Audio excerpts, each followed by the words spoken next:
My Life as Liz.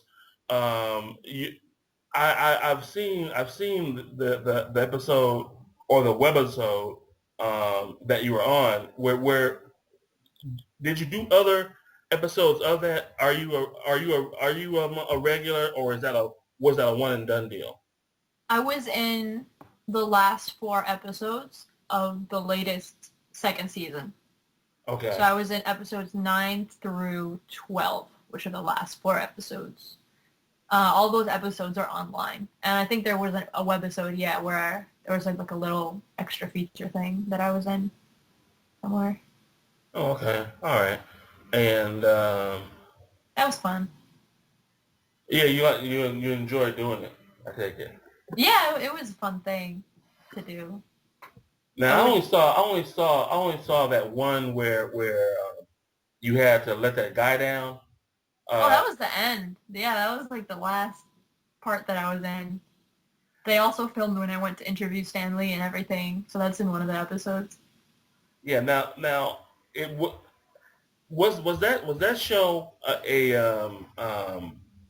a reality show, or was it like was it episodic? I mean, not episodic, but was it acted? I still didn't quite get what was going on through that one episode. If I remember correctly, there was like music set to the scenes, if I'm not mistaken. Yeah, there is. They do that in editing. They put the music in. I mean, I can only speak for myself while I was filming the show, but for instance, in that last episode that I was in, this kid, the kid that was talking to me, Sully, Hmm. through those last 4 episodes that I was in, he met me and kind of really developed these really strong feelings for me. Hmm. Obviously, the episodes don't reflect the time in between the episodes, which is why it seems so short. But when he kind of admitted his feelings for me, I honestly didn't know he was going to do that. That was completely real, and the reaction that I had and that kind of awkward silence was totally a genuine reaction, Hmm. as was my very evil rejection of him. But so I can only speak for myself, but the parts that I was in, that was all me genuinely acting stupid and reacting to what other people said. So that was all real. Okay. Well, how about the other episodes that you've been in? Well, I've only been in 4 episodes, so I'm speaking about those 4 that I was in, and I wasn't present when they filmed all the other ones that everybody else is in. Hmm.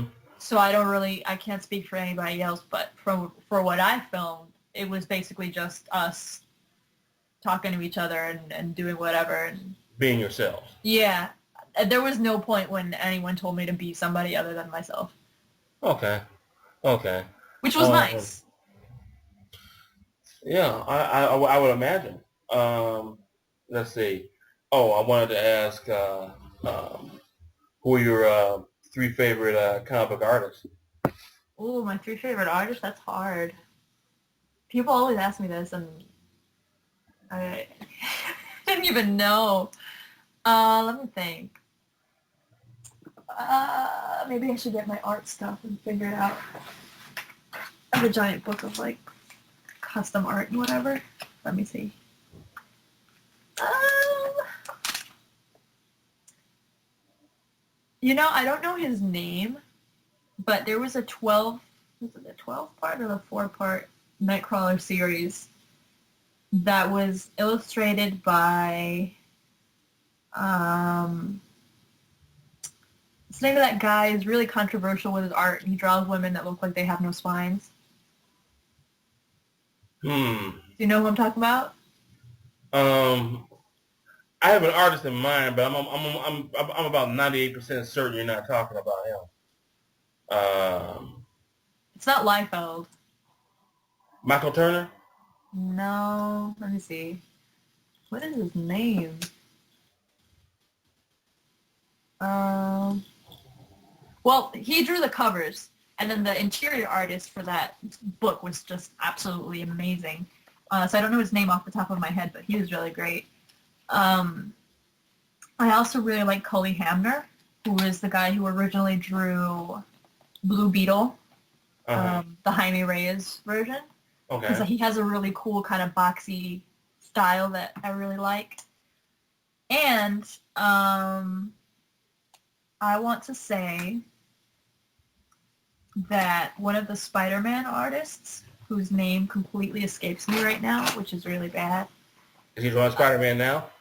I think he still does, and I interviewed him for Philadelphia Comic Con, and I'm totally blanking out on his name right now. Humberto Ramos? Oh, yes, thank you so much. Okay. Yeah, he is an amazing artist. He drew me a tiny Spider-Man headshot in my sketchbook, and it's just damn. Like, he draws really, really well. So Yeah. I think, yeah. Well, I know there's people that are on both sides of the fence with his work, and I know for me, it really depends on what he's drawing. I mean, the quality of his work, I think, remains the same, but I think there are certain characters that he's better on than other characters. Uh, and Yeah, I agree I think with that. Spider-Man happens to be one of those characters. Humberto, I believe does a pretty good Spider-Man, along with Chris Bacalo. Yeah. But there's people that feel that those guys are a little, in some way, too extreme for them. So, I don't. Yeah. I'm still trying to think of the first artist that you can't think of their name. The first artist I just found, Greg Land was the person that I was referring to, who does amazing work sometimes, but he has a bad habit of tracing over his own work and kind of exaggerating female features sometimes. He did the covers, but the person who I actually like who did the interiors is a guy named Derek Robertson. So he's not very well known, but he does really, really, really good work. So Yeah. Well, I'm familiar with Cully Hamler's work too, and yeah, because I know he had done some work with I believe they're called Gaijin Studios, and he kind of worked under one of my favorite artists, who's Brian Stelfreeze, and yeah, Cully definitely has one of those styles that he knows how to get the most out of using less, if that makes any sense. He doesn't do a lot of he doesn't oh yeah, he's really good with white space too. yeah. So I guess the last question that I'll ask is about your art.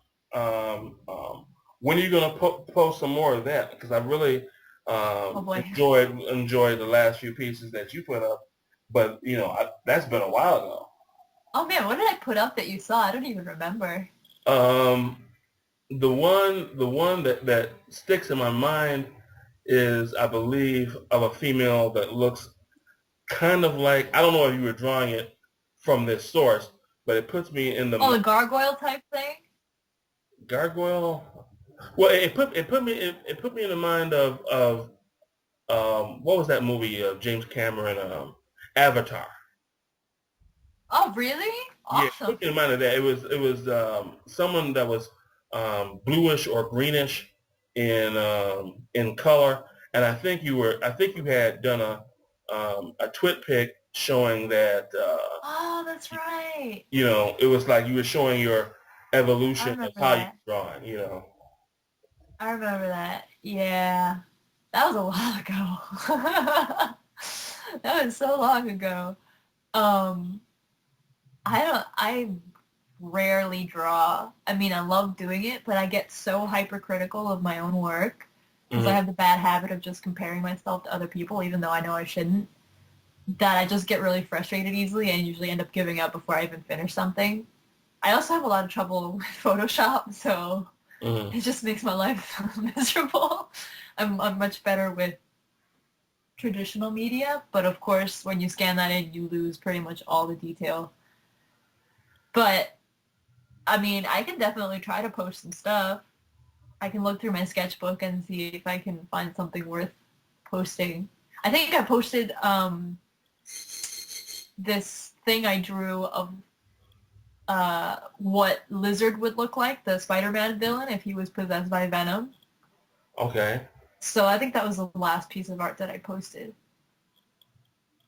And I don't think I've really drawn much since then. I probably should, though, because I do like doing it. Yeah. Okay. Well, Marlene, I guess this will conclude our discussion. And Okay. once again, I thank you. Oh, thank you. And I'll say to everyone who's watching or will be watching this, I should say, night out.